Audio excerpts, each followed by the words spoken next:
Transgenders Ankita Raj episode తర్వాత అనేక ప్రశ్నలు తలెత్తుతున్నాయి. ముఖ్యంగా ట్రాన్స్జెండర్స్ ప్రేమ, పెళ్లి, ఇతర రిలేషన్స్ మీద పెద్ద చర్చ జరుగుతోంది. ప్రస్తుతం నాతో పాటు ఆస్ట్రో సైకాలజిస్ట్ ఎస్వి నాగ్నాథ్ ఉన్నారు. ఆయనతో మాట్లాడి అసలు ఈ ట్రాన్స్జెండర్స్ సైకాలజీ ఎలా ఉంటుంది, వాళ్ళతో ఎలాంటి శారీరక సుఖం ఉండదని తెలిసి మగవాళ్ళు ప్రేమ, పెళ్లి పేరుతో వాళ్ళతో రిలేషన్లోకి ఎందుకు వెళ్తున్నారు, డబ్బు కోసమేనా, ఎంజాయ్మెంట్ తర్వాత వీళ్ళని వదిలేస్తున్నారా, ఇలాంటి విమర్శల్లో నిజమెంత, వీటన్నిటి మీద ఆయనతో మాట్లాడదాం. నమస్తే నాగ్నాథ్ గారు. అంకితా రాజ్ ఎపిసోడ్ని మీరు ఫాలో అవుతూనే ఉన్నారు కదా, అంటే జస్ట్ మనం దీన్ని ఒక ఎగ్జాంపుల్గా మాత్రమే మాట్లాడుకుంటున్నాం ఈ కేసుని. అసలు ఈ ట్రాన్స్జెండర్స్ అనే వాళ్ళ సైకాలజీ ఎలా ఉంటుంది? Straight to the point, madam. Transgender is a proven clinically psychiatric one of the disorder. According to the psychology, it is emotional issue. According to the psychology, it is a proven emotional issue. But no transgender never likes themselves how they are.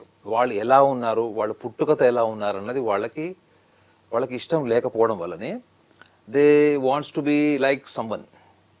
ఇప్పుడు నేనులాగా ఉండాను, నాకు జన్మత నాకు ఒక gender ఉంది, so నాకు దానికి తగ్గట్టు భావోద్వేగాలు, ఆలోచనలు, నాకు ఉండేటువంటి చిన్నప్పటి నుంచి ఉండే కోరికలు అందరికీ సర్వసాధారణంగా అందరికి నాకు ఉన్నట్టు అందరికీ ఉంటాయి. బట్ ఇక్కడ ప్రాబ్లం ఏమొస్తుందంటే వాళ్ళు ఫస్ట్ ట్రాన్స్జెండర్గా వాళ్ళు ఎమోషనల్గా అడాప్ట్ అయిపోతారు madam. First you have to understand transgendership is emotional. It is more of emotional and kind of psychological. ఒక రకంగా చెప్పాలంటే gender almost like it is a gender identity disorder అంటారన్నమాట. It is called as a gender identity disorder. ఈ gender identity డిజార్డర్లో మీరు పెక్యులియర్గా చూస్తే వాళ్ళకి majority of the psychological issues are more related to the sociologically. అంటే sociologically they are not contented. వాళ్ళ సభ్య సమాజంలో తిరిగేటప్పుడు వాళ్ళకు ఒక కైండ్ ఆఫ్ స్టిగ్మా, ఒక సోషల్లీ వాళ్ళకు ఒక కన్జర్వేటివ్నెస్ ఉంటుంది. బికాజ్ 10 మందిలోకి వాళ్ళు వెళ్ళినప్పుడు 10 మంది అన్ని పనులు ఆపేసుకొని వాళ్ళని చూస్తారు. పక్కా మీరు రైల్వే స్టేషన్కి వెళ్ళండి, బస్ స్టాప్కి వెళ్ళండి, మాల్స్కి వెళ్ళండి, ఎక్కడికైనా వెళ్ళండి, they will become the centre of attraction. So వాళ్ళు దాన్ని నిజంగా ఎంజాయ్ చేస్తారా? వాళ్ళకి ఎంతో అంత సెల్ఫ్ కాన్షియస్నెస్ ఉంటుంది. బికాజ్ వాళ్ళకంటూ ఒక నలుగురు ఉండే కంఫర్ట్ వాళ్ళు ఒక్కళ్ళు ఇద్దరు ఉన్నప్పుడు వాళ్ళకు ఉండదు. Unless until they associate with the group wherever they go. ఇంకొకటి ఏంటంటే వాళ్ళకి ఎమోషనల్ ఇష్యూస్ కూడా చాలా ఉంటాయి. మీరు అన్నారు చూడండి ఇందాక, వాళ్ళు ఎందుకు రిలేషన్స్ ఫామ్ చేసుకుంటారు, ఎందుకు వీళ్ళు నమ్ముకున్న వాళ్ళని వదిలేస్తారు. సో అక్కడ ఏమైపోతుంది అంటే they will become very unstable, emotionally unstable people అయిపోతారు. వాళ్ళు హైపర్ సెన్సిటివిటీ పెరిగిపోతుంది. వాళ్ళు బయట సమాజానికి ఎంత డెకరేషన్ చేసుకొని, ఎంత అందంగా ఉన్నా, ఎంత వాళ్ళు మేకప్ వేసుకున్నా, ఎటువంటి వస్త్రధారణ చేసినా కానీ వాళ్ళు ఎండ్ ఆఫ్ ద డే ఇంటికి వెళ్ళినప్పుడు మాత్రం వాళ్ళకి డెఫినెట్లీ సభ్య సమాజంలో వాళ్ళు కోరుకున్నటువంటి వాళ్ళ ఎమోషనల్ స్టేట్ ఆఫ్ బాండేజెస్ వాళ్ళకి వేరే వాళ్ళతోనే కాన్ఫిడెంట్గా ఉండవు. సో దానివల్ల వాళ్ళు ఏం కోల్పోతారు, వాళ్ళు లోన్లీనెస్ స్టార్ట్ అవుతుంది వాళ్ళకి. వాళ్ళు ఎక్కడికి వెళ్ళినా, ఎన్ని లైఫ్లో ఎన్ని ఎక్స్పీరియన్సెస్ అయినా కానీ వాళ్ళని సభ్య సమాజంలో మాస్కులైన్ జెండర్, ఫెమినైన్ జెండర్ లాగా వాళ్ళని ట్రీట్ చేయకపోవడం వల్ల, though they confess themselves as a female or a male after change of this జెండర్షిప్.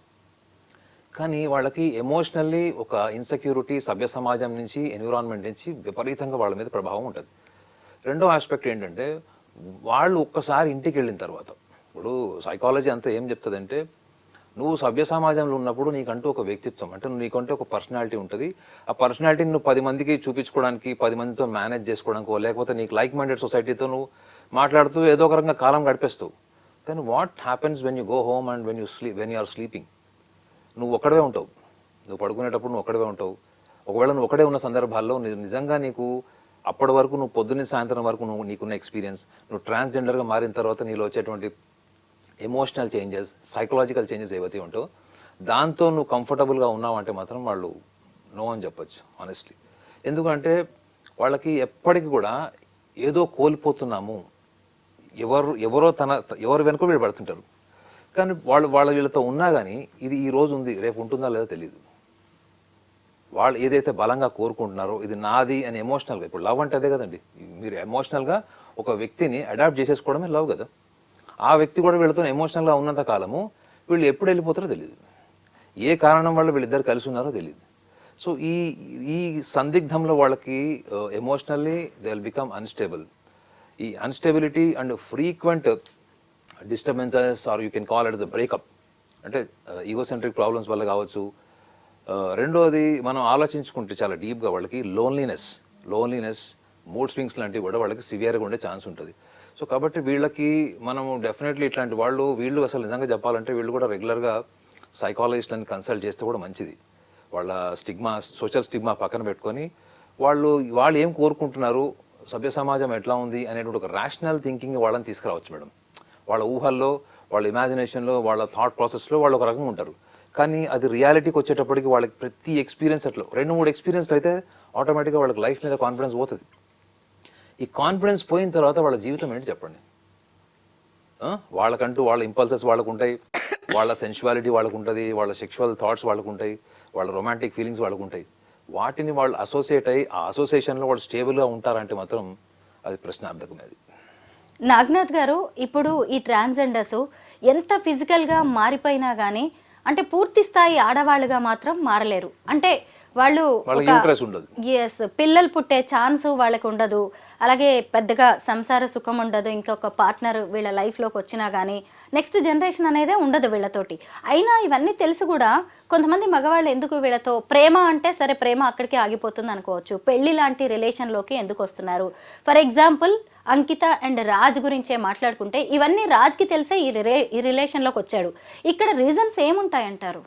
అంటే నేను చెప్తే మళ్ళీ మీకు నచ్చుతుందో లేదో కానీ నేను చాలా బ్లంట్గా అండర్లైన్ ఫ్యాక్ట్స్ చెప్తాను మీకు. అంటే మనము ఈ కపుల్ ఎవరైతే ఇప్పుడు మీరు చెప్పారో ఈ కపుల్ గురించి కాకుండా మనం ఒక బ్రాడర్ పర్స్పెక్టివ్, ఒక గ్లోబల్లీ మనం ఆలోచిస్తే అసలు ఒక పురుషుడు ఇప్పుడు కాసేపు ట్రాన్స్జెండర్ పక్కన పెట్టి ఇక స్త్రీ పురుషుల మధ్యలో ఉన్నటువంటి రిలేషన్ గురించి మనం మాట్లాడితే స్త్రీ పురుషుల మధ్యలో ఉన్నటువంటి ఈ సంభోగానికి సంబంధించినటువంటిది, రొమాన్స్కి సంబంధించినది, అంటే కంప్లీట్లీ ఒక private relation between the men అండ్ ఉమెన్లో పురుషుడికి సంభోగం తర్వాత కలిగేటువంటి ఆత్మసంతృప్తి మానసికంగా ఏంటో తెలుసా మీకు? Ego satisfaction madam. ఒక పురుషుడు ఒక అమ్మాయిని లవ్ చేశాడు, ఒక స్త్రీ ఒక పురుషుడిని లవ్ చేసింది, వాళ్ళిద్దరి మధ్యలో 7 ఏళ్ల సంబంధం ఉంది, 7 ఏళ్ళు వాళ్ళు ప్రేమించుకున్నారు, 5 ఏళ్ళు ప్రేమించుకున్నారు, లేదా సంవత్సరం ప్రేమించుకున్నారు, కానీ కొన్ని కారణాల వల్ల విడిపోయారు. ఈ విడిపోయిన తర్వాత ఇట్లాంటి కేసెస్ నేను చెప్తున్నాను పర్టికులర్గా నేను చూసిన వాటిలో బాగా ఇంటిమేసీ పెరిగిపోయి ఎమోషనల్ బాగా కనెక్ట్ అయ్యి విడిపోయిన వాళ్ళలో డిప్రెషన్లోకి వెళ్ళిన వాళ్ళు ఎక్కువగా ఎవరున్నారు తెలుసా అండి?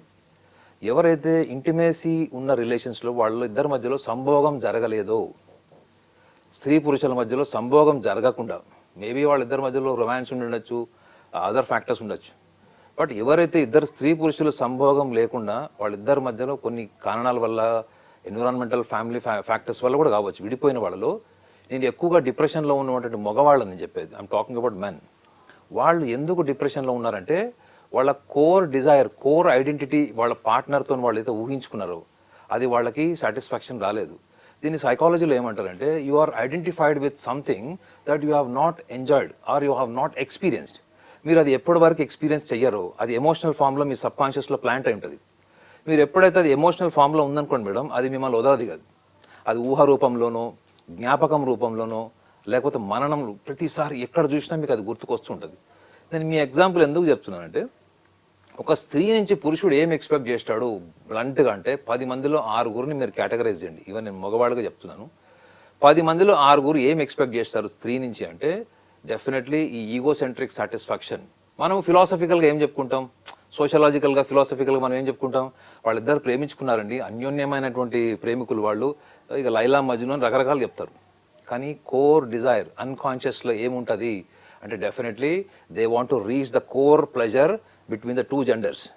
సో ఇక్కడ మీరు ఆలోచించాల్సింది ఏంటంటే ఈ కోర్ డిజైర్లో పురుషుడు స్త్రీ పట్ల ఈ మనకి సైకాలజీ జర్నల్స్ ఉంటాయి కదా మేడం, ఈ జర్నల్స్ చేసినటువంటి రీసెర్చ్ ఏంటంటే పురుషుడు ఎక్కువగా పెనెట్రేషన్ తర్వాత, ఎజాక్యులేషన్ తర్వాత ఒక type of satisfaction, ego satisfaction పొందుతాడు. అప్పుడు ఏమనిపిస్తుంది తెలుసా పురుషుడికి, తాను ఆధిపత్యం వహించాను, ఈ హాజ్ డామినేటెడ్ ఉమెన్, ఈ హాజ్ కాంకర్డ్ ఉమెన్ అనుకునేటువంటి. నేను చెప్పేది 10 మందిలో 6 గురించి మాత్రమే చెప్తున్నాను, 10 మందిని నేను కేటగరైజ్ చేయట్లేదు. సో స్త్రీకి పురుషుడితో ఉన్నటువంటి సంభోగం కాలంలో ఆమెకి పెనెట్రేషన్ కంటే ఎక్కువగా ఆమెకి ఓరల్ సెక్స్లో ఎక్కువ సాటిస్ఫాక్షన్ ఉందన్నది ఈ సైకాలజీలో, ఈ సెక్స్ అండ్ సైకాలజీ జర్నల్స్ కొన్ని రిపోర్ట్స్ రాశారు. ఇది ఎప్పుడు నేను ఒక 11-12 years బ్యాక్ చదివాను. సో ఇక్కడ మీరు దీన్ని రిలేట్ చేసి చూడండి, ఒక పురుషుడు ట్రాన్స్జెండర్తో ఎందుకు ఉంటాడు చెప్పండి? ఒక స్త్రీ నుంచి ఎక్స్ట్రాడినరీ లేకపోతే జుగుప్సాకరమైనటువంటి సంభోగాన్ని అంటే పడక గదిలో ఎక్స్పెక్ట్ చేసినప్పుడు ప్రతి స్త్రీ కూడా పురుషుడితోనంత కంఫర్టబుల్ ఉండకపోవచ్చు. కొంతమంది వాళ్ళకి ఇన్సెక్యూరిటీ వల్ల కావచ్చు, ఇష్టం ఉండొచ్చు, though they like each other, but there are some boundaries that women never wants to cross. For example, మీరు ఒక ట్రాన్స్జెండర్తో మీరు కనుక ఫిజికాలిటీలో ఏముంటుంది చెప్పండి. ఒక ట్రాన్స్జెండర్తోని మగవాడికి ఉండేటువంటి pleasure, the highest manifested pleasure మాత్రం అది ఓరల్ సెక్సే ఉంటుంది. చూడండి, కేవలం ఒక ఓరల్ సెక్స్ కోసము దాన్ని ఓపెన్ గా మాట్లాడుకొని దాని గురించి ఓపెన్ గా అంగీకరించేటువంటి స్వభావం లేని వాళ్ళు చాలా మంది. ఇది నా ఒపీనియన్ గా నేను చూసిన కోణంలో అసలు ట్రాన్స్జెండర్స్ వీళ్ళు ఎందుకు విడిపోతున్నారు అంటే నేను అనాలిసిస్ చేసింది నేను చెప్తున్నాను మీకు. నాగనాథ్ గారు, ఇక్కడ చూసినప్పుడు ఈ అమ్మాయి అంకిత తను ట్రాన్స్ అయినా సరే ఇలాంటి నార్మల్ పర్సన్ తనని పెళ్లి చేసుకున్నాడు అని చెప్పి కొంచెం హ్యాపీగా బిల్డప్ ఒక గొప్పగా ఫీల్ అయ్యి ఉండొచ్చు కదా తను. కానీ ఇటు చూసినప్పుడు అట్ ద సేమ్ టైం ఇతను వేరే సమాజం కావచ్చు, మేల్ మిగతా మగవాళ్ళ నుంచి కూడా ఏంటి అలాంటి ఆమెను చేసుకున్నావు అని చెప్పి ఇక్కడ ఏదైనా మేల్ మెంటాలిటీ అతన్ని ఇన్ఫ్లుయెన్స్ చేసే అవకాశం ఉందంటారా? అంటే ఇంకెవరైనా మగవారిని కాదు, ఇంకొకసారి మీరు ఆలోచించండి. మీరు అడిగిన ప్రశ్నలో అంతర్భావం, ఇప్పుడు ఇతను అదే సమాజాన్ని కాదని పెళ్లి చేసుకున్నాడు, రైట్? ఇప్పుడు ఏదైతే ప్రశ్నిస్తుందో సమాజం, ఆ సమాజాన్ని కాదని పెళ్లి చేసుకున్నాడు. వాడు ఎందుకు వెళ్ళిపోయాడు? దాన్ని మనం సోఫిస్టికేటెడ్ లాంగ్వేజ్లో మాట్లాడకూడదు madam. It is called as a perversion. It is called as a situational, environmentally provoked, and you are seeking only environmental pleasure. అంటే తాత్కాలికమైనటువంటి భావోద్వేగము, తాత్కాలికమైనటువంటి సుఖం. మీరు అడిగిన ప్రశ్నలో లాజిక్ చెప్పాలా? ఇప్పుడు ఒక పురుషుడు స్త్రీని ముట్టుకున్నప్పుడు, స్త్రీతోని సంభోగం చేసేటప్పుడు స్త్రీ శరీరానికి ఒక తత్వం ఉంటుందండి, ప్రకృతి నుంచే ఉంటుంది. అది పురుషుడు మజిల్, మెన్ మజిల్కి ఉండదు, ఓన్లీ ఫీమేల్ మజిల్కి ఉంటుంది. ఫీమేల్తో వాళ్ళు రొమాన్స్ చేసేటప్పుడు వాళ్ళకు వచ్చేటువంటి మూడ్స్ కానీ, ఎరెక్షన్ కానీ, అరౌజల్ కాదు ఎజాకులేషన్ కానీ, అరౌజల్ ఫీమేల్కి అవుతుంది కాబట్టి. సో ఇది వాళ్ళు పురుషుడితోని నిజంగా చెప్పండి, వాళ్ళు పురుషుడిని హక్ చేసుకున్న, అంటే ట్రాన్స్జెండర్ని వాళ్ళు హక్ చేసుకున్న, రొమాన్స్ చేసిన, వాళ్ళు ముట్టుకున్న, ఇది కేవలము ప్రతి మనిషిలో ఎంతో అంత సెక్షువల్ పర్వర్షన్ ఉంటుంది మేడం. ఇది సైంటిఫికల్లీ కూడా ఈజ్ ఎ ప్రూవన్, జర్నల్స్ చాలా మటు ప్రూవ్ చేశారు. కానీ చాలా మంది సభ్య సమాజానికి భయపడి, ఇప్పుడు మీరు అన్నారు చూడండి, వాళ్ళ సమాజం అతన్ని క్వశ్చన్ వేసిందేమో, ఎందుకు పోయావరా మళ్ళా, నీకు బుద్ధి లేదా అని తిట్టిందో, గిల్ట్ క్రియేట్ చేసిందో, లేకపోతే సమాజం అబండన్ చేసిందో తెలియదు. ఏదో ఒక ఫ్యాక్టర్ వల్ల వాళ్ళు విడిపోయారు అన్నప్పుడు నా అనాలిసిస్ ఏంటంటే, ఇతను ఆ సమాజాన్ని ఎదుర్కొని పెళ్లి చేసుకున్నాడు, ఆ సమాజాన్ని ఎదిరించాడు. కానీ వీళ్ళిద్దరి మధ్యలో జరిగినటువంటి ఈగోసెంట్రిక్ ప్రాబ్లమ్స్, సుపీరియారిటీస్, ఇన్ఫీరియారిటీస్, లేదా ఈ ట్రాన్స్జెండర్ వల్ల ఏదైనా ఫైనాన్షియల్ బెనిఫిట్స్ ఏమన్నా పొందాడా? ఈ ట్రాన్స్జెండర్స్ జనరల్గా పాపం వాళ్ళ దగ్గర కూడా డబ్బులు తీసుకుంటున్నారంటే ఈ మగవాళ్ళు అసలు నిజంగా వాళ్ళంత దౌర్భాగ్యులు సమాజం నుంచే ఎలిమినేట్ చేయాలంటండి. వాళ్ళు ఎలా సంపాదిస్తారో మీకు కూడా తెలుసు. పాపం రోడ్ల మీద నుంచొని ఎక్కడ సంపాదిస్తారో తెలుసు వాళ్ళు అవన్నీ సంపాదించే దాని వెనుక భావోద్వేగం ఏంటి? తనకు ఒక కంపానియన్షిప్ ఉంది, రిలేషన్ ఉంది. సో ఈ రిలేషన్కి ఎస్టాబ్లిష్ చేసుకోవడం కోసం, ఒకవేళ కంపానియన్షిప్ ఉన్నవాడు అతనికి కూడా ఇన్కమ్ సోర్స్ ఉంది, అతను కూడా ఈ అమ్మాయిని బాగా ట్రాన్స్జెండర్ని బాగా చూసుకుంటున్నాడు అంటే అది ఓకే. కానీ అక్కడ ఏం జరుగుతుంది, చాలా సందర్భాల్లో ట్రాన్స్జెండర్స్ సంపాదించిన డబ్బులు తీసుకొని పారిపోయిన మగవాళ్ళు ఎక్కువ ఉన్నారు. మరి ఇంత చీటింగ్ జరుగుతున్నప్పుడు మనం అందులో అర్థం చేసుకుని ట్రాన్స్జెండర్స్ లాంటి వాళ్ళకి మనం ఇవ్వాల్సిన మెసేజ్ ఏంటంటే, ఈ 10 మందిలో 6 మగవాళ్ళు ఎవరైతే మీతో ఉంటున్నారో, 6 నెలలు, సంవత్సరం, 4 ఏళ్ల తర్వాత వెళ్ళిపోతున్నారు, వీళ్ళందరికి కావాల్సింది ఏంటి మీ నుంచి? ఒక ఎమోషనల్ బాండేజా మేడం? ఎమోషనల్ బాండేజ్ అంటే మీరు సభ్య సమాజాన్ని ఎదుర్కొనే విల్ పవర్ ఉంటే మీకు ఎమోషన్ ఉంటుంది. You are emotionally not just connected to a transgender, even you are emotionally strong, prepared to face the consequences. You have to face your own family. మీ కుటుంబం ఒప్పుకుంటుందండి ఒక ట్రాన్స్జెండర్ పెళ్లి చేసుకుంటే? మీ ఇంట్లో చెల్లెళ్ళు, అక్కలు ఉంటారు, వాళ్ళ పెళ్ళిళ్ళు కాదు, వీళ్ళతో పర్వర్టెడ్ ఫ్యామిలీ అని వాళ్ళ పెళ్ళిళ్ళు కూడా కావాలనేటువంటి స్థాయికి మన సమాజం ఆలోచిస్తుంది, ఒక కమ్యూనిటీ ఆలోచిస్తుంది, ఒక రిలీజన్ ఆలోచిస్తుంది. కొన్ని రిలీజన్స్లో అయితే అసలు అది అబెండన్, అది హోమోసెక్షువాలిటీ కానీ, ట్రాన్స్జెండర్ రిలేషన్ కానీ అది అబెండన్ అక్కడ వాళ్ళు. కానీ ఇది ఎందుకు ఇక్కడ జరుగుతుంది అంటే, నా అనాలిసిస్ ప్రకారం చెప్తున్నా మేడం, 10 మందిలో 6 they want to experiment sex in a different ways. మీరు ఫారిన్ కంట్రీస్లో అక్కడిక్కడ కూడా వెళ్ళి చూడండి, చాలా మంది మగవాళ్ళు అక్కడ ఉన్నటువంటి హోమోసెక్షువల్స్కి కూడా డబ్బులు ఇచ్చి వాళ్ళు సెక్స్ ఎంజాయ్ చేస్తారు. వాళ్ళతో పాటు అంటే అక్కడ మేల్ అండ్ ఫీమేల్తో కూడా వీళ్ళు కాంబినేషన్ ఆఫ్ సెక్స్ ఎంజాయ్ చేస్తారు. సో అది వాళ్ళ ఇష్టం, అది వాళ్ళ చాయిస్, అది వాళ్ళకి డబ్బులు ఉన్నాయి, వాళ్ళకి టేస్ట్ ఉంది, వాళ్ళు చేస్తారు. బట్ మనం ఇక్కడ ఒక ట్రాన్స్జెండర్ పాయింట్ ఆఫ్ వ్యూలో ఒక ఎమోషనల్ యాంగిల్ని మనం చూస్తే, ఇది ఎందుకంటే ఇది మెంటల్ ఇల్నెస్, ఇది it is straight away I'm telling you it is a mental illness. Even psychiatry కూడా దాన్ని నిర్ధారించింది. సైకాట్రీలో ఉన్న మెయిన్ డిజార్డర్స్లో ఈ ట్రాన్స్జెండర్ డిజార్డర్ కూడా ఉంది. సో ఈ డిజార్డర్లో ఉన్న వాళ్ళు ఏమనుకుంటారు, వాళ్ళు emotionally they want a bondage. ఒక బాయ్ ఫ్రెండ్ గర్ల్ ఫ్రెండ్ చూసినా అరే నాకు బాయ్ ఫ్రెండ్ లేడు అనే ఫీలింగ్ ట్రాన్స్జెండర్కి వస్తుంది. ఒక అమ్మాయి అబ్బాయి ఇద్దరు వెళ్ళినా, భార్యాభర్తలు వెళ్ళినా వీళ్ళకి ఈక్వల్ ఫీలింగ్స్ ఉంటాయి. వాళ్ళకి ఈ ఫీలింగ్స్ మీద వాళ్ళకి కంట్రోల్ ఉండదు మేడం. లేనప్పుడు వీళ్ళు ఎవరినైనా నమ్మాల్సిందే. చివరికి వాడు మోసం చేసి టోపీ పెట్టి వెళ్ళే వరకు వీళ్ళు ఏం తెలుసుకోలేరు. నేను అందుకే లాజికల్ పాయింట్ ఏం చెప్తున్నానంటే ఈ వీళ్ళ దగ్గరకు వచ్చేవాళ్ళు చాలా మంది వీళ్ళు వాళ్ళతోని ఎమోషనల్గా కనెక్ట్ అయ్యారా, వీళ్ళు ఎక్కువ పర్సంటేజ్ కనెక్ట్ అయ్యారా అన్నది ట్రాన్స్జెండర్ చూసుకోవాలి. లేకపోతే ఏముంది మేడం, వాడు సెక్షువల్ పర్వర్షన్, వాళ్ళకి కావాల్సినటువంటి బ్లంట్గా చెప్తున్నా కదా, ఓవరల్ సెక్స్ తప్ప ఈ ట్రాన్స్జెండర్స్ నుంచి ఈ మాస్కులైన్ జెండర్స్ ఎంజాయ్ చేసేది ఏమీ ఉండదు. వాళ్ళు చెప్పే ఎమోషనల్ స్టోరీస్ అవన్నీ కూడా అది just to grab the pleasure from the opposite gender, that's all. డబ్బు కోసం, అలాగే సొసైటీకి ఏదో రోల్ మోడల్స్ లాగా నిలుద్దాము అని కూడా కొంతమంది ఇలాంటి రిలేషన్స్ లోకి వచ్చి మళ్ళీ భయపడిపోయి కొన్నాళ్లే ఉండి వెళ్ళిపోతున్నట్టుగా కనిపిస్తుంది. ఈ సైకాలజీని మనం ఎలా చూడాలి? మగవాళ్ళ అంటే లేదు మేడం, ఇప్పుడు ఇందులో మీరు డిఫరెంట్ యాంగిల్స్ చూడొచ్చు. ఇప్పుడు మనం రీసెంట్గా మీరు చెప్పిన కేస్ స్టడీ చూసినా, అంతకు ముందర వచ్చినటువంటి కొన్ని ఈ ట్రాన్స్జెండర్స్వి చూసుకున్నా కానీ, ఒక మగవాడు సభ్య సమాజం సోషల్ మీడియా వచ్చాక చూద్దాం కాసేపు, మనం సోషల్ మీడియా అనుకుందాం. సోషల్ మీడియాలో ఒక పోస్ట్ వచ్చింది, ఇతను అందరినీ కుటుంబ సభ్యుల్ని వాళ్ళందరినీ కూడా ఎదిరించి ఒక ట్రాన్స్జెండర్ని పెళ్లి చేసుకున్నాడని ఒక పెద్ద న్యూస్ అయింది, కొన్ని లక్షల్లో చూశారు అది. So if you are really craving for an attention, it's a special attention, a pride attention, and you want everybody to identify you in a very role model, అంటే ఒక ప్రెజుడిస్ ఒక ప్రైడ్ పర్సనాలిటీ లాగా మిమ్మల్ని చూడాలనుకుంటున్నారు, మిమ్మల్ని అందరికంటే అద్భుతంగా గుర్తించాలి, వాళ్ళకున్న కొన్ని వాల్యూస్ కానీ వీటన్నిటిని కూడా ఆ సందర్భంలో ప్రొజెక్ట్ చేస్తారు వీళ్ళు. దీని వెనక ఉన్న కారణం ఏంటి? ఒక అటెన్షన్ సీకింగ్ లేకపోతే వాళ్ళిద్దరు నిజంగా కలిసి ఉంటారు మేడం. మీరు అన్నారు కదా సైకాలజీ అంటే, వాళ్ళు నిజంగా if it is not mentally they are seeking only attention, if they are not seeking only attention, they want even values come in between the relation, they want to travel together throughout the life. So అక్కడ వాళ్ళు విడిపోయే అవకాశం ఉండదు madam. ఒకవేళ విడిపోయే అవకాశం వస్తే కూడా ఇద్దరు ఎవరో ఒకళ్ళు కాంప్రమైజ్ అయ్యి వాళ్ళు they will remain in the relation. అది లేరు అంటే మాత్రం డెఫినెట్లీ ఈ సోషల్ మీడియా వచ్చిన తర్వాత అయితే అదొక పెద్ద డ్రామాటిక్ కేసెస్ కూడా చాలా చూసాం. మీరు అనకూడదు కానీ చాలా మటుకు ఇప్పుడు మీరు చెప్పిన కేస్ స్టడీలో కూడా ఎంతో అంత సోషల్ మీడియా ఐడెంటిటీ, ఆ డ్యాన్స్ మూమెంట్స్ అవన్నీ కూడా మనం చూసాం. సో మనకి వాళ్ళు ఏం చేస్తున్నారు, ఒక వన్ వీక్లో లేదా ఒక వన్ మంత్లో మనం సెలబ్రిటీ అయిపోవాలి, లేదా people should be recognise as in a different manner. After 1 month 2 months we get into the quarrel, we fight on the streets, and whatever it happens, no matter whether I am recognized or not in any form, in a positive manner or a negative manner, am I identified or not by the social media? So ఇటువంటి mind set ఉన్న వాళ్ళు ఇందులో లేరని మీరు అనుకుంటున్నారా? So ఇది కేవలం just to become popular, identified person and socially recognised. వీళ్ళకి ఏదో పెద్ద ఫస్ట్లో పెళ్లి చేసుకోగానే సోషల్ మీడియా అంతా ఆహా ఊహో అని పొగిడి దానిలో రకరకాలుగా ఇది చేస్తారు, కొన్ని వందల సైట్లు వచ్చేస్తుంది. But what happens after 1 year? ఈ 1 year తర్వాత ఏమొస్తుంది? ఇప్పుడు మీరే మాట్లాడుతున్నారు చూడండి, 1 year ముందు చాలా అద్భుతమైనటువంటి కళలు చూపించిన వాళ్ళు ఇప్పుడు ఎందుకు విడిపోయారు అంటే, ఈ 1 yearలో వాళ్ళు ఎవరు అంతకు ముందర వాళ్ళు కనుక పెళ్లి చేసుకుని లైమ్ లైట్లోకి రాకపోయింది, వాళ్ళు మీరు చర్చ పెట్టేవాళ్ళు వాళ్ళ గురించి.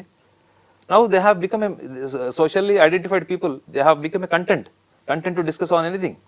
సో అందుకే మన స్టాండ్ పాయింట్ ఏంటంటే, ఇటువంటి సైకలాజికల్ డైమెన్షన్స్లో వీళ్ళకి మెంటల్ ఇల్నెస్ కింద చూపించే చాలా విషయాల్ని సభ్య సమాజంలో ఏమనుకుంటున్నారు, ఒక ట్రాన్స్జెండర్ ఇట్లా చేశాడు, ఒక ట్రాన్స్జెండర్ అట్లా చేశారు, వీళ్ళు కలిసి ఉన్నారు, పెళ్లి చేసుకున్నారు. వీటన్నిటి వెనుక ఒక ట్రాన్స్జెండర్ పాయింట్ ఆఫ్ వ్యూ నేను చెప్పట్లే కానీ, వాళ్ళ జీవితంలోకి ఎవరైనా వచ్చి నేను నీ జీవితాన్ని మారుస్తాను, నీకు ఒక లైఫ్ ఇస్తాను, మనం కలిసి ఉందామని చెప్తారు చూడండి, వాళ్ళల్లో మీరు చూసుకోవాల్సింది ఫస్ట్ 90% మీరు sexual perversion, or else they want to use you as a transgender to be identified in social media. This is what is my straight line statement.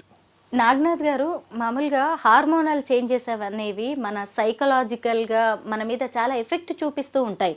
అయితే ఈ ట్రాన్స్జెండర్స్ మారిపోతూ ఉంటారు కదా, అబ్బాయిలుగా ఉండి అమ్మాయిలుగా మారేవాళ్ళు, వాళ్ళకు కూడా హార్మోనల్ ఇంజెక్షన్స్ చాలా ఇస్తూ ఉంటారు. అలాంటి వాళ్ళ మెంటల్ కండిషన్ ఖచ్చితంగా వేరే వాళ్ళకంటే కూడా డిఫరెంట్గా ఉంటుంది కదా? అంటే ఫస్ట్ మీరు అర్థం చేసుకోవాల్సింది ఏంటంటే, ఇది హార్మోనల్ కింది కన్నా it more emotional madam, more emotional, psychological and emotional. So ఎందుకంటే మనకి ఈస్ట్రోజన్ హార్మోన్స్ గురించి చెప్తారు, ఎక్సెసివ్ ఈస్ట్రోజన్ హార్మోన్స్ మనకి ఫీమేల్ ఎక్కువ ఉంటాయి.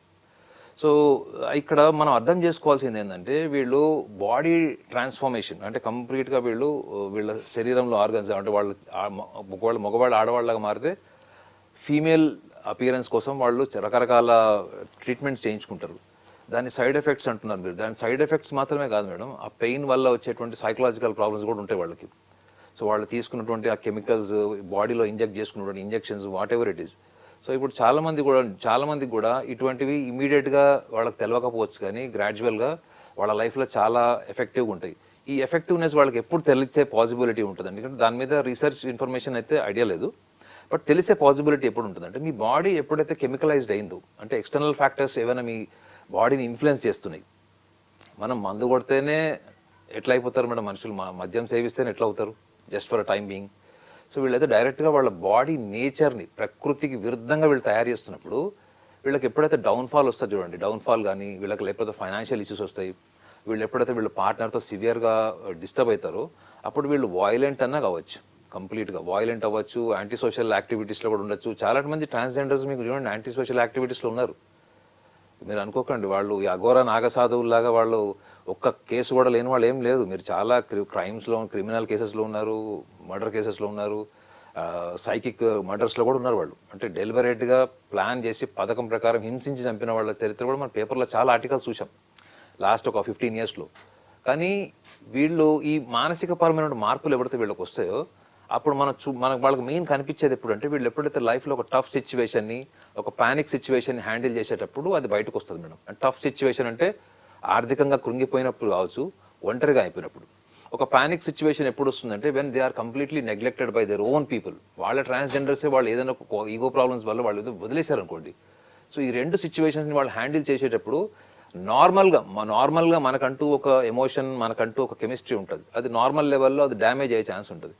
ఈ నార్మల్ లెవెల్ నుంచి వాళ్ళు ఇంకా అబ్నార్మల్ వెళ్ళడానికి ఇటువంటి వీళ్ళు ఏవైతే తీసుకున్నటువంటి ట్రీట్మెంట్ మెడికేషన్ ఉంటుందో దాని ఇంపాక్ట్ కూడా ఉండే ఛాన్స్ గ్యారంటీ ఉంటుంది.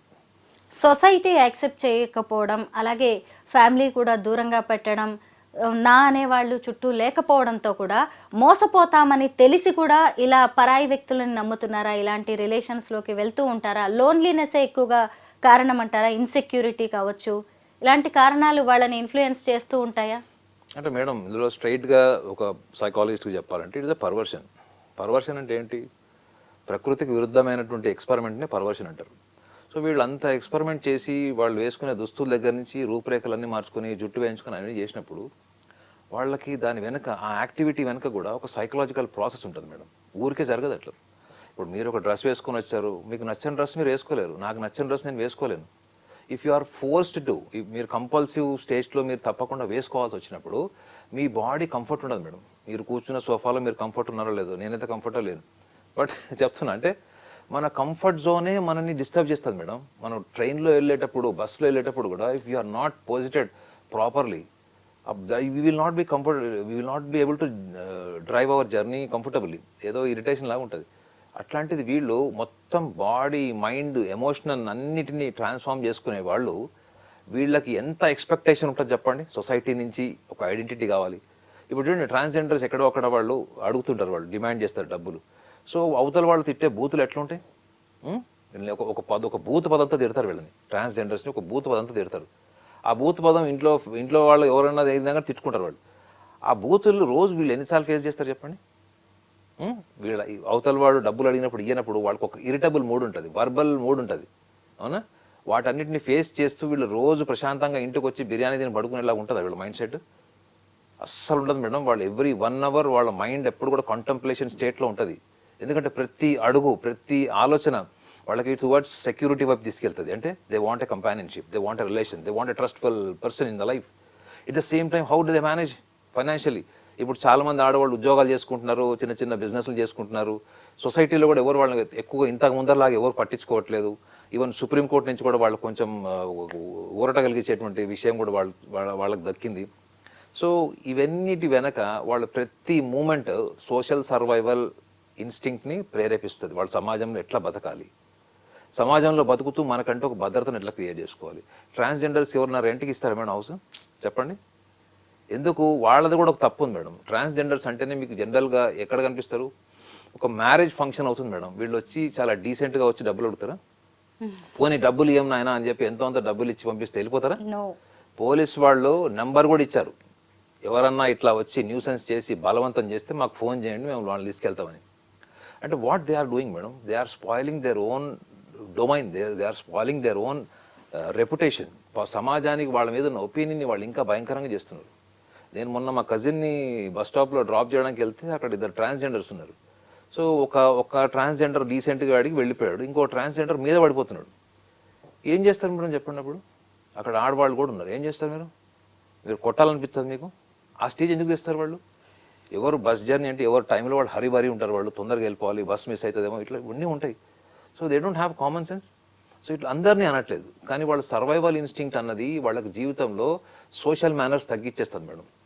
సోషల్ మేనర్స్ తగ్గిస్తుంది. ఎంపతి, ఎదుటివాడు ఏమనుకుంటున్నాడు, ఎదుటివాడు నిజంగా ఇచ్చే స్తోమత ఉందా లేదా, అవతల వాడు కూడా డబ్బు ఇంపార్టెంటే కదా, వాడు కష్టపడి సంపాదిస్తాడు. ఈ కామన్ సెన్స్ ఎందుకు లేదు మేడం వాళ్ళకి? మనం ట్రాన్స్జెండర్స్ని ఒక యాంగిల్లో సపోర్ట్ చేస్తాం, సమాజంలో వాళ్ళకి గుర్తింపు లేదనో, వాళ్ళకి పార్ట్నర్షిప్ లేరనో, పార్ట్నర్స్ లేరనో, లేకపోతే ఉన్న పార్ట్నర్స్ మోసం చేస్తున్నారో అన్నది కాస్త ఆలోచించాల్సిన విషయం. కానీ వాళ్ళ బిహేవియరల్ ప్యాటర్న్ ఏంటి? ఈ behavioural pattern, violent behaviour, possessiveness, compulsiveness ఏదైతే ఉందో, it is definitely a violence. అంటే వాళ్ళ అసంతృప్తి నుంచి వచ్చినటువంటి ఒక లక్షణం అది. అసంతృప్తి ఎక్కడి నుంచి వచ్చింది? సోషలాజికల్గా వచ్చింది. అంటే వాళ్ళ గుర్తింపు లేదు, ఆర్థికపరమైన సమస్యలు. సో వీళ్ళంతా ఈజీగా అంతా వాళ్ళని మనం కన్సిడర్ చేసి వాళ్ళకు ఒక ఫిలాసఫికల్ మైండ్ సెట్ అయితే వాళ్ళకి ఉంటుందని మనం చెప్పలేము.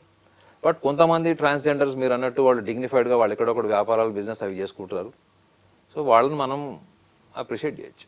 థ్యాంక్ యూ నాగనాథ్ గారు. ట్రాన్స్జెండర్స్ సైకాలజీ గురించి చాలా బాగా ఎక్స్ప్లెయిన్ చేశారు. Thank you so much. Thank you very much.